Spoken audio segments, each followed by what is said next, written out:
গত রাত্রে বদর যুদ্ধের সম্পর্কে আলোচনা শুনেছেন। আমি আমার আলোচনা শুরু করার পূর্বে কিছু প্রশ্ন আপনার সামনে রাখতে চাই। প্রশ্ন হলো, বদর যুদ্ধ কোন হিজরিতে সংঘটিত হয়েছিল? আপনারা শুনেছেন, বলতে পারেন প্রথম সালে না দ্বিতীয় সালে? দ্বিতীয় হিজরিতে। বদর যুদ্ধে অনেকজন মুশরিক মারা গিয়েছিল। তাদের সংখ্যা কত ছিল জানেন?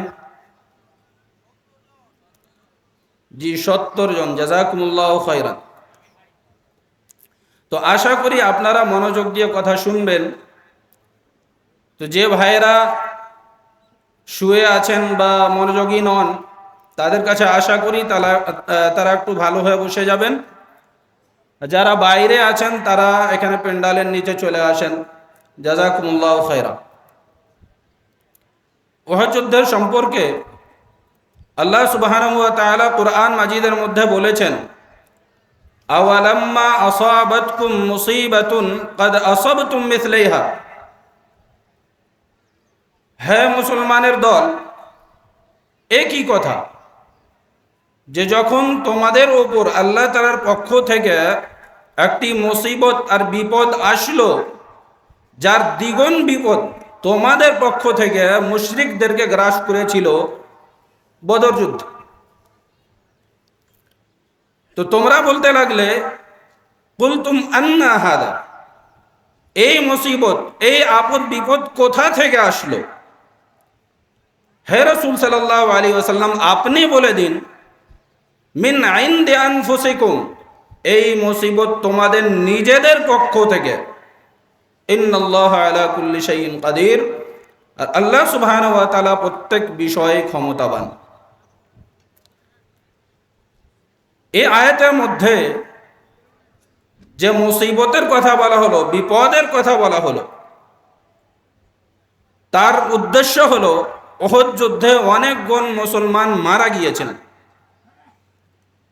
আর তার দ্বিগুণ মুসিবত আর বিপদ যার সম্মুখীন হয়েছিল মুশরিকরা বদর যুদ্ধে, তার উদ্দেশ্য হলো মুসলমান উহুদ যুদ্ধে যতজন মারা গিয়েছেন ততজন বদর যুদ্ধে কাফিররা মারা গিয়েছিল, আর ততজনই আবার বন্দী হয়ে মুসলমানদের কাছে এসেছিল।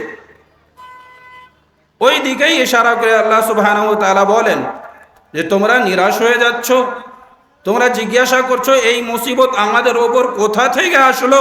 তোমরা জানো না যে তোমরা রাসূল সাল্লাল্লাহু আলাইহি ওয়াসাল্লামের নাফরমানি করে বসেছিলে উহুদ যুদ্ধে, তার কারণে তোমাদের উপরে এই মুসিবত এসেছিল। এই নাফরমানি কি ছিল ইনশাআল্লাহ আসবে যখন আমি আলোচনা করব যে উহুদ যুদ্ধের ফলাফল কি ছিল, তখন বোঝা যাবে যে তার ফলাফল কি ছিল আর মুসলমানগণ এই যুদ্ধের মধ্যে কি ভুল করে বসেছিলেন। তো উহুদ যুদ্ধের কারণ মূলত বদর যুদ্ধের সাথে সম্পৃক্ত। বদর যুদ্ধে কাফিররা মারা গিয়েছিল, তাদের 70 জন মারা গিয়েছিল, 70 জন বন্দী হয়ে এসেছিল। এর কারণে তাদের অন্তরে আগুন প্রজ্বলিত ছিল। তারা চাচ্ছিল মুসলমানদের কাছে কেমন করে প্রতিশোধ নেওয়া হয়, কেমন করে বদলা নেওয়া হয়। যখন বদর যুদ্ধ শেষ করে তারা মক্কায় গেল, তখন থেকেই ষড়যন্ত্র শুরু করে দিল।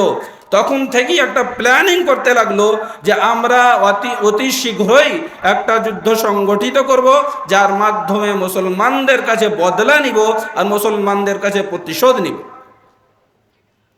তাই তারা আম ঘোষণা করে দিল যে যত টাকা ব্যয় করতে পারে উহুদ যুদ্ধের প্রস্তুতি নেওয়ার জন্য তারা ব্যয় করে, আবু সুফিয়ানের কাফেলা, যার কারণে বদর যুদ্ধ সংগঠিত হয়েছিল, ওই কাফেলাতে যত টাকা পয়সা ছিল, যত ধন সম্পদ ছিল, তারা ওহদ যুদ্ধের প্রস্তুতিতে সব ব্যয় করে ফেললো। একই লক্ষ্য করে আল্লাহ সুবহানাহু ওয়া তাআলা কোরআন মাজিদের মধ্যে বলেছিলেন, ইন্নাল্লাযীনা কাফারু ইউনফিকুনা আমওয়ালাহুম লিয়াসুদ্দু আন সাবিলিল্লাহি, যারা কুফরি করেছে, যারা কাফির, তারা তাদের ধন সম্পদ আল্লাহ সুবহানাহু ওয়া তাআলার রাস্তা থেকে বাধা দান করার জন্য, বিরত রাখার জন্য ব্যয় করে ফেলছে। জেনে রাখো, এদের এই ব্যয় করা মালগুলো সব এদের জন্যই আফসোসের কারণ হবে, আর পরিশেষে এরাই পরাজিত হবে। এছাড়াও তারা পুরো হেজাজে ঘোষণা দিয়ে দিল যে আমরা মুসলমানদের বিরুদ্ধে যুদ্ধ করতে যাব, এই যুদ্ধে যেই অংশগ্রহণ করতে চায় তারা যেন কুরাইশের পতাকা তলে চলে আসে। আর এইভাবে তারা ঘোষণা দিয়ে, তারা তাদের শায়েরগণকে, তাদের কবিগণকে পাঠিয়ে ঘোষণা করিয়া একটা বড় দল তৈরি করে নিল, যাদের সংখ্যা ছিল 3000। তাদের সাথে ছিল 3000 উট, 200 ঘোড়া, তাদের সাথে ছিল 700 লৌহবর্ম। এইভাবে আমরা বলতে পারি যে তাদের কাছে যুদ্ধের জন্য যত প্রকারের প্রয়োজনীয় জিনিস ছিল সব কিছু নিয়ে মুসলমানদেরকে তছনছ করার জন্য বের হয়ে গেল। তারা বের হলো, তাদের অন্তরে অহংকার ছিল, তারা মুসলমানকে শেষ করতে চাচ্ছিল। তারা এসে মদিনায় ওহদ পাহাড়ের কাছে শিবির স্থাপন করে দিল। এই খবর থেকে রাসূল সাল্লাল্লাহু আলাইহি ওয়াসাল্লাম একেবারে অবগত ছিলেন না। মক্কায় রাসূল সাল্লাল্লাহু আলাইহি ওয়াসাল্লামের নিজ চাচা আব্বাস বিন আব্দুল মুত্তালিব রাদিয়াল্লাহু আনহু, যিনি মুসলমান হয়ে গেছিলেন কিন্তু কোনো কারণে হিজরত করতে পারেননি, আর মক্কায় তিনি থেকে গেছিলেন, তিনি তাড়াতাড়ি রাসূল সাল্লাল্লাহু আলাইহি ওয়াসাল্লামকে বিষয়টি জানানোর জন্য একটা সংবাদপত্র লিখে একজন বার্তাবাহকের হাতে দিয়ে পাঠিয়ে দেন মদিনায় রাসূল সাল্লাল্লাহু আলাইহি ওয়াসাল্লামের কাছে, আর বলেন যত দ্রুত হয় রাসূল সাল্লাল্লাহু আলাইহি ওয়াসাল্লামের কাছে গিয়ে সংবাদটি তাকে দিয়ে দাও। সে তাই করলো। অতি দ্রুত গতিতে গিয়ে রাসূল সাল্লাল্লাহু আলাইহি ওয়াসাল্লামের কাছে শুধু 3 দিনের ব্যবধানে রাসূল সাল্লাল্লাহু আলাইহি ওয়াসাল্লামের কাছে গিয়ে সংবাদপত্র দিয়ে দিল। রাসূল সাল্লাল্লাহু আলাইহি ওয়াসাল্লাম বিষয়টি জানতে পারলেন, সাহাবায়ে কেরামের মাঝে ঘোষণা দিলেন আর বললেন যে মুশরিকরা আমাদের সাথে যুদ্ধ করার জন্য প্রস্তুতি নিয়ে চলে আসছে, তো আমরা কি করতে পারি? সাহাবায়ে কেরামের সাথে একটা মিটিং করে রাসূল সাল্লাল্লাহু আলাইহি ওয়াসাল্লাম সলা পরামর্শ করতে লাগলেন। সাহাবায়ে কেরামের পক্ষ থেকে বিভিন্ন পরামর্শ আসলো। রাসূল সাল্লাল্লাহু আলাইহি ওয়াসাল্লাম নিজেই একটা পরামর্শ দিলেন যে এবার আমার মনে হয় যে আমরা বাইরে ময়দানে গিয়ে যুদ্ধ না করে মদিনা নগরের মধ্যেই থেকে যদি আমরা শুধু প্রতিহত করি আর মুশরিকদেরকে দূরে সরানোর চেষ্টা করি, তো এটাই মনে হয় যে বেশি ভালো হবে। কিন্তু রাসূল সাল্লাল্লাহু আলাইহি ওয়াসাল্লামের সাহাবায়ে কেরাম অধিকাংশ তাদের পরামর্শ দিল যে আল্লাহর রাসূল সাল্লাল্লাহু আলাইহি ওয়াসাল্লাম, জীবন মরণ তো আল্লাহ সুবহানাহু ওয়া তাআলার হাতে আছে, আমরা আছি আল্লাহ সুবহানাহু ওয়া তাআলার আদেশে। আল্লাহ সুবহানাহু ওয়া তাআলার যখন আদেশ হবে তখন আমরা মারা যাব, তো এত ভয় কিসের? হে আল্লাহর রাসূল সাল্লাল্লাহু আলাইহি ওয়াসাল্লাম, আপনি তো সত্য নবী, ভয় করার কোনো কথা নয়। আমরা তো এই দিনেরই অপেক্ষা করছিলাম। তো আমাদের মনে হয় যে আমরা বাইরে ময়দানে গিয়ে মুশরিকদের সাথে সামনাসামনি আর মুখোমুখি হয়ে যুদ্ধ করব। রাসূল সাল্লাল্লাহু আলাইহি ওয়াসাল্লামের চাচা হামজা বিন আব্দুল মুত্তালিব রাদিয়াল্লাহু আনহু বললেন, হে আল্লাহর রাসূল সাল্লাল্লাহু আলাইহি ওয়াসাল্লাম, ওয়াল্লাযী আনজালা আলাইকাল কিতাবা লা আত'আমু তা'আমান হাত্তা উজাদিলাহুম বিসাইফি খারিজাল মাদিনা। হে আল্লাহর রাসূল সাল্লাল্লাহু আলাইহি ওয়াসাল্লাম, আল্লাহর কসম, ওই সত্তার কসম যিনি আপনার উপরে কোরআন মাজিদ নাজিল করেছে, আমি ততক্ষণ কোনো খাদ্য খাবো না, ততক্ষণ কোনো খাদ্য স্পর্শ করব না যতক্ষণ মদিনার বাইরে গিয়ে মুশরিকদের সাথে যুদ্ধ না করে নি। রাসূল সাল্লাল্লাহু আলাইহি ওয়াসাল্লাম অধিকাংশ সাহাবায়ে কেরামের কথা শুনে এটাই গ্রহণ করে নিলেন যে আমরা এখন মদিনার বাইরে গিয়ে কাফিরদের সাথে যুদ্ধ করব। রাসূল সাল্লাল্লাহু আলাইহি ওয়াসাল্লাম তার সেনাবাহিনীর তৈরিতে লেগে গেলেন। ঘোষণা দিলেন যে সবাই যেন যুদ্ধের জন্য বের হয়ে যায়। ঘোষণা পাওয়ার সাথে সাথে সাহাবায়ে কেরাম রাসূল সাল্লাল্লাহু আলাইহি ওয়াসাল্লামের সাথে যুদ্ধে যাওয়ার জন্য প্রস্তুত হয়ে গেলেন আর বের হতে লাগলেন। তখন সাহাবায়ে কেরামের সংখ্যা ছিল 1000। শুরুতে যখন রাসূল সাল্লাল্লাহু আলাইহি ওয়াসাল্লাম বের হন তখন তাদের সংখ্যা ছিল 1000। তাদের সাথে লৌহ বর্ম শুধু 100টা ছিল, ঘোড়া 50টা, আর এক রিওয়ায়াতে এসেছে তাদের কাছে ঘোড়া একটাও ছিল না। এই হিসেবে খালি হাত নিয়ে সাহাবায়ে কেরাম মুশরিকদের সাথে যুদ্ধ করতে ময়দানে চলে যাচ্ছেন। এক পর্যায়ে গিয়ে রাস্তায় আব্দুল্লাহ বিন উবাই বিন সালুল, যে মুনাফিক ছিল, মুনাফিকের অর্থ জানেন আপনারা? মুনাফিক কাকে বলা হয়? মুনাফিক এমন লোককে বলা হয় যাদের অন্তরে ঈমান নাই, যাদের অন্তরে ইসলাম নাই, কিন্তু তারা প্রকাশ্যে ইসলামকে ইজহার করে, ইসলাম দেখায় যে আমরা মুসলমান, কিন্তু তারা আসলে মুসলমান নাই, তাদের অন্তরে ইসলাম নয়, তাদেরকে বলা হয় মুনাফিক। তো মদিনার মধ্যে মুসলমান যেখানে ছিল সাথে সাথে ইহুদিও ছিল, সাথে সাথে এই মুনাফিকরাও ছিল, যাদের বহু সংখ্যা ছিল মদিনার মধ্যে। এরাও রাসূল সাল্লাল্লাহু আলাইহি ওয়াসাল্লামের সাথে যুদ্ধের জন্য বের হয়েছিল, কিন্তু তাদের অন্তর তো পরিষ্কার ছিল না, এই কারণে তারা রাস্তায় গিয়ে ধোঁকা দিয়ে দিল।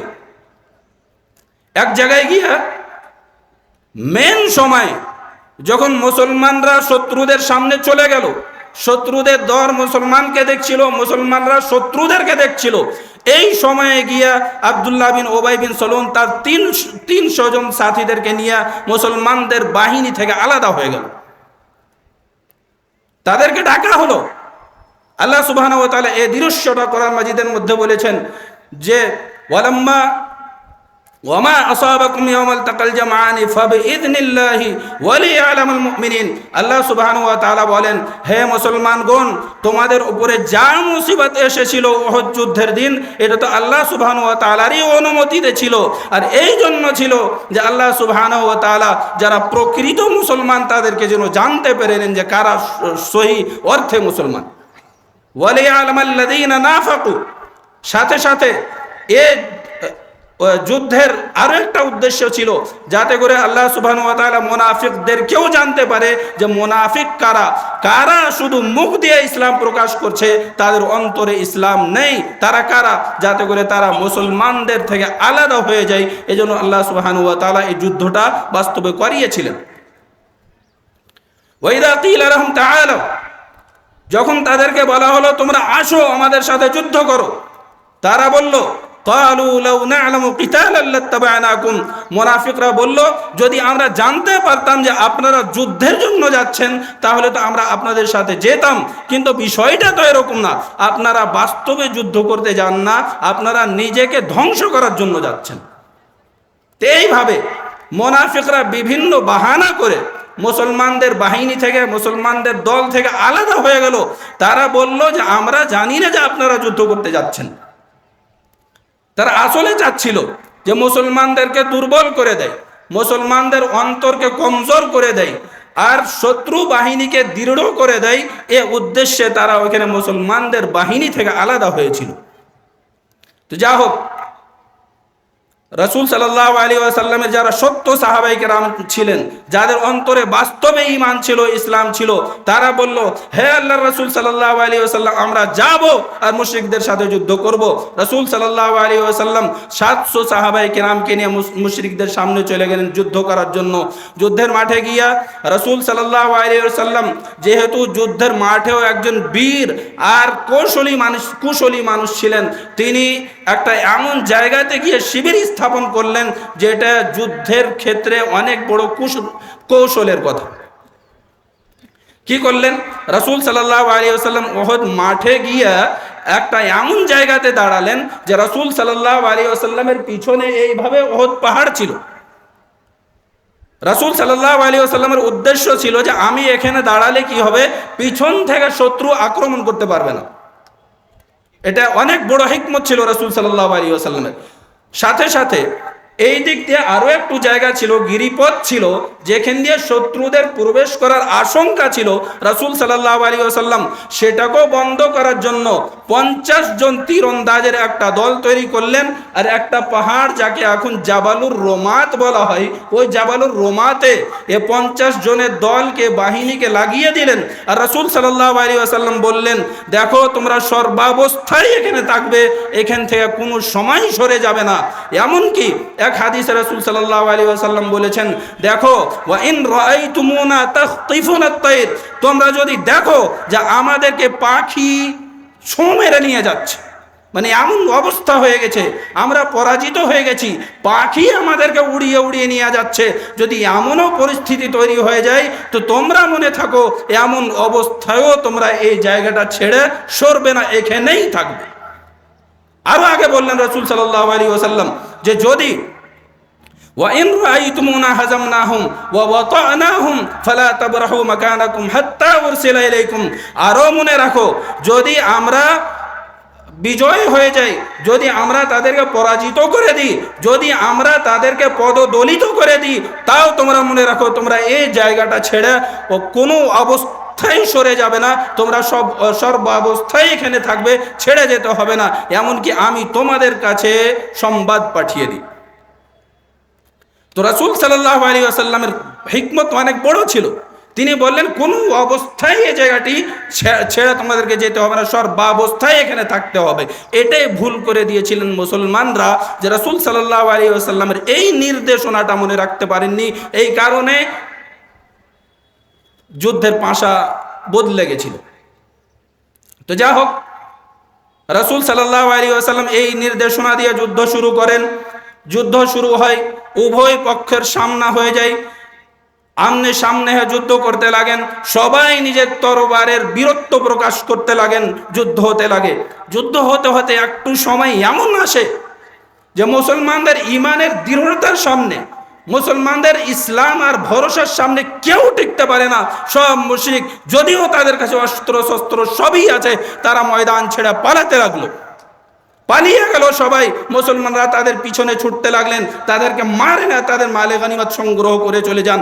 এমন পরিস্থিতির সৃষ্টি হয়ে গেল। এই সময় ওই যে রাসূল সাল্লাল্লাহু আলাইহি ওয়াসাল্লাম 50 জন তীরন্দাজকে এক জায়গায় দাঁড় করিয়েছিলেন আর বলেছিলেন যে তোমরা এখান থেকে সরবে না, কোনো অবস্থায় সরবে না।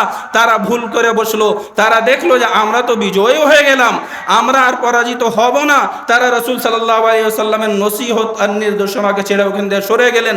তার নাতিজা, তার ফলাফল এই হলো যে পিছন দিক থেকে খালিদ বিন ওয়ালিদ রাদিয়াল্লাহু আনহু, যে তিনি মুশরিকদের সাথে ছিলেন, ইসলাম গ্রহণ করেননি, যে পুরো আরবে একজন সুপ্রসিদ্ধ যোদ্ধা ছিলেন, তিনি তার বাহিনী নিয়ে এই গিরিপথ দিয়ে মুসলমানদের পিছন থেকে আক্রমণ করে দিলেন।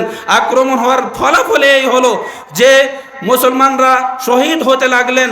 আর একজন মুশরিক আগে বেড়ে যে হিন্দুদের পতাকা পড়ে গিয়েছিল তাকে তুলে উড্ডীয়মান করে নিল। মুশরিকরা যখন এই পতাকা দেখলো, সবাই যে পালিয়ে গিয়েছিল আবার ফিরে ফিরে আসলো, আর মুশরিকরা একত্রিত হয়ে গেল। সামনে থেকে মুশরিকরা মুসলমানদের উপরে আক্রমণ করলো, পিছন থেকে খালিদ বিন ওয়ালিদ রাদিয়াল্লাহু আনহুর বাহিনী আক্রমণ করলো। ফলে এমন হলো যে মুসলমানরা যা তার মাঝখানে যেমন পিষে যায় ওরকম পিষে যেতে লাগলো। তো যা হোক, রাসূল সাল্লাল্লাহু আলাইহি ওয়াসাল্লামের জীবনের সবচেয়ে বেশি সংকীর্ণ আর সবচেয়ে বেশি কঠিন অবস্থা এটাই ছিল। পুরো জীবনের সবচেয়ে বেশি কঠিন অবস্থা যাতে রাসূল সাল্লাল্লাহু আলাইহি ওয়াসাল্লাম নিক্ষিপ্ত হয়েছিলেন এটাই ছিল যে ওই সময় রাসূল সাল্লাল্লাহু আলাইহি ওয়াসাল্লামের প্রতিরোধ করার জন্য, রাসূল সাল্লাল্লাহু আলাইহি ওয়াসাল্লামকে বাঁচানোর জন্য কেউ ছিল না। শুধু 9 জন সাহাবা রাসূল সাল্লাল্লাহু আলাইহি ওয়াসাল্লামের সাথে ছিলেন, আর সকল মুশরিক রাসূল সাল্লাল্লাহু আলাইহি ওয়াসাল্লামের উপর আক্রমণ করছিল। এক অবস্থায় এমনও আসলো যে রাসূল সাল্লাল্লাহু আলাইহি ওয়াসাল্লামের এই 9 জন সাহাবায়ে কেরামের মধ্যে থেকে এক এক করে 7 জন শহীদ হয়ে গেলেন। শুধু 2 জন সাহাবী সাদ বিন আবি ওয়াক্কাস রাদিয়াল্লাহু আনহু আর আরো একজন সাহাবী ওখানে থেকে গেলেন যারা রাসূল সাল্লাল্লাহু আলাইহি ওয়াসাল্লামের বাঁচাও করছিলেন, রাসূল সাল্লাল্লাহু আলাইহি ওয়াসাল্লামের হেফাজত করছিলেন। খৈর যা হোক, সময় অতিবাহিত হওয়ার সাথে সাথে রাসূল সাল্লাল্লাহু আলাইহি ওয়াসাল্লাম সাহাবায়ে কেরামকে ডাকলেন, ও হে মুসলিমগণ, দৌড়িয়ে আসো, আমি এখানে আছি, তোমরা কোথায় চলে যাচ্ছ? রাসূল সাল্লাল্লাহু আলাইহি ওয়াসাল্লামের আওয়াজ শুনে সকল মুসলমান যারা এদিকে ওদিকে বিক্ষিপ্ত হয়ে গেছিল রাসূল সাল্লাল্লাহু আলাইহি ওয়াসাল্লামের কাছে একত্রিত হতে লাগলো। সবাই একত্রিত হয়ে গেল। রাসূল সাল্লাল্লাহু আলাইহি ওয়াসাল্লাম শেষে ওই অবস্থায় রাসূল সাল্লাল্লাহু আলাইহি ওয়াসাল্লামের উপর কয়েকটি আক্রমণ হয়েছিল।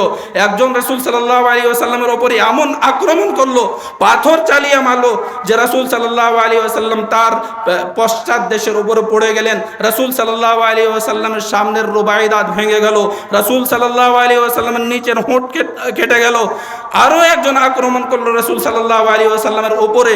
রাসূল সাল্লাল্লাহু আলাইহি ওয়াসাল্লাম বলেন যে এই আক্রমণের প্রভাব আমি 1 মাস পর্যন্ত অনুভব করেছি। ওই সময় রাসূল সাল্লাল্লাহু আলাইহি ওয়াসাল্লামের উপর আরো একজন আক্রমণ করলো। রাসূল সাল্লাল্লাহু আলাইহি ওয়াসাল্লামের মাথার হেলমেট ভেঙে রাসূল সাল্লাল্লাহু আলাইহি ওয়াসাল্লামের চেহারায় প্রবেশ করে গেল। তখন রাসূল সাল্লাল্লাহু আলাইহি ওয়াসাল্লামের চেহারা আর মুখমণ্ডল রক্তাক্ত হয়ে গেল। ওই অবস্থায় রাসূল সাল্লাল্লাহু আলাইহি ওয়াসাল্লাম বললেন, কাইফা ইউফলিহু কওমুন শাজ্জু ওয়াজহা নবিয়িহিম ওয়া কাসারু রুবাইয়াতাহু ওয়া হুয়া ইয়াদউহুম ইলাল্লাহ। সহিহুল বুখারী, বুখারীর মধ্যে রাসূল সাল্লাল্লাহু আলাইহি ওয়াসাল্লামের এই বর্ণনাটি নকল করা হয়েছে। রাসূল সাল্লাল্লাহু আলাইহি ওয়াসাল্লাম বললেন, একটি এমন দল যারা তার নবীর চেহারাকে জখম করে দিল, এমন দল যারা রাসূল সাল্লাল্লাহু আলাইহি ওয়াসাল্লামের দাঁত ভেঙে ফেলল, কেমন করে তারা সফল কাম হতে পারে?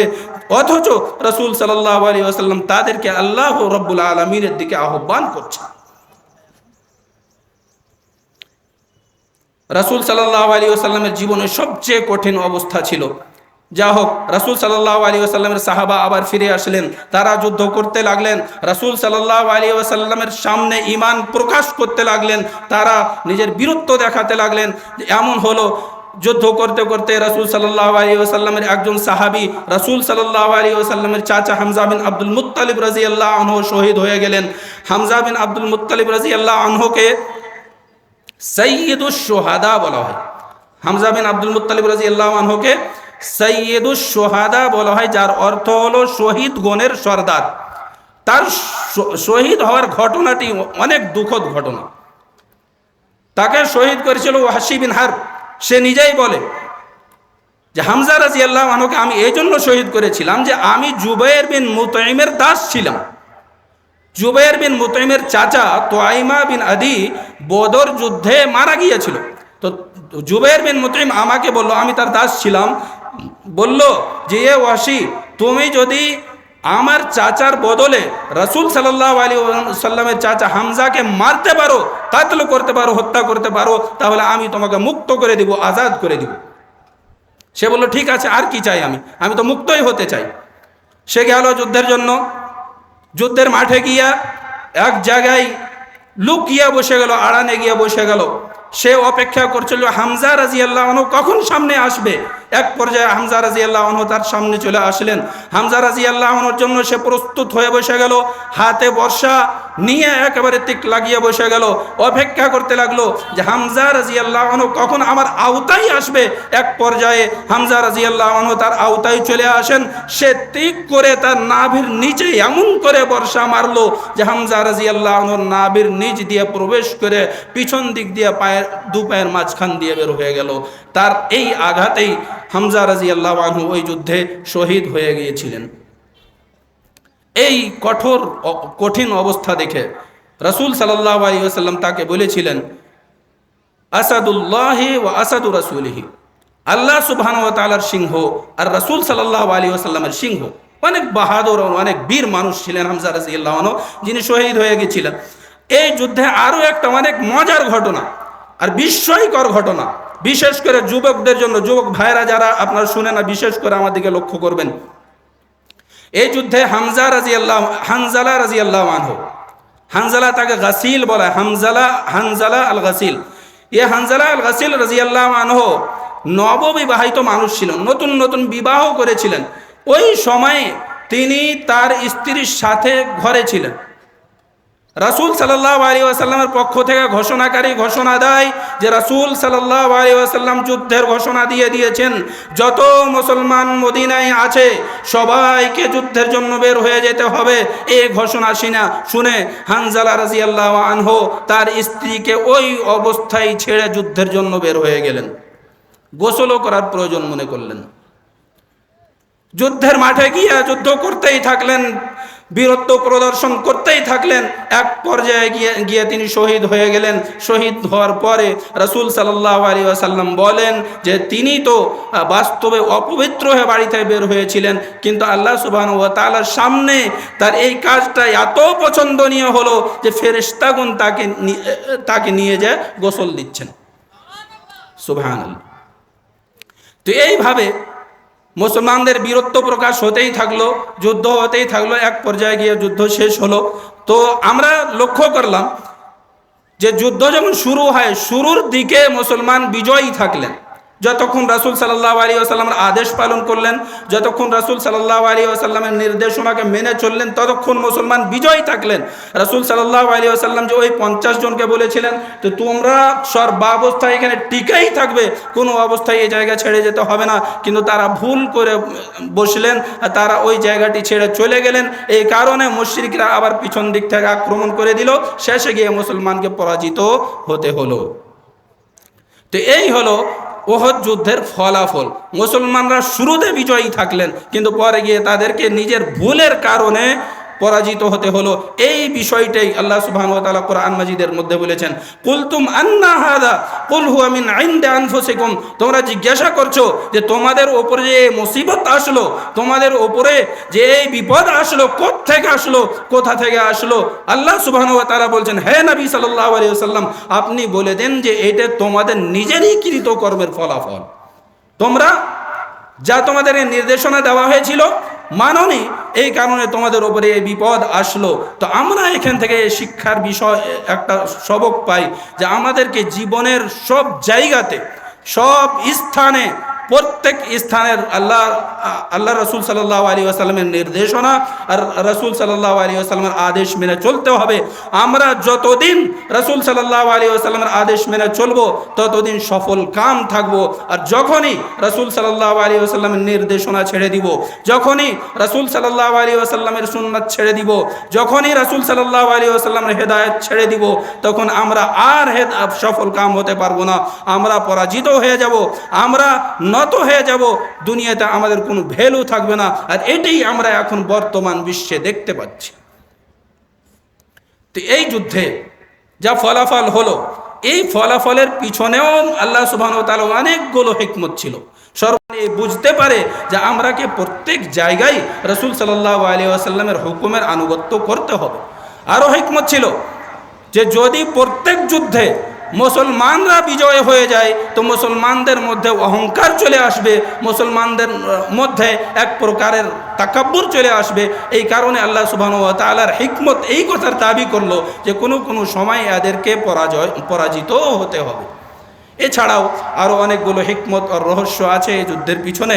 তো আমি আশা করি যে সংক্ষিপ্তে উহুদ যুদ্ধের সম্পর্কে আপনাদের সামনে আলোচনা রাখা হলো। আল্লাহ সুবহানাহু ওয়া তাআলার কাছে দোয়া যে আল্লাহ সুবহানাহু ওয়া তাআলা আমাদেরকে জীবনের সর্বক্ষেত্রে রাসূল সাল্লাল্লাহু আলাইহি ওয়াসাল্লামের সুন্নাতকে মেনে চলার তৌফিক দান করুন। আমিন। আসসালামু আলাইকুম ওয়া রাহমাতুল্লাহি ওয়া বারাকাতুহু।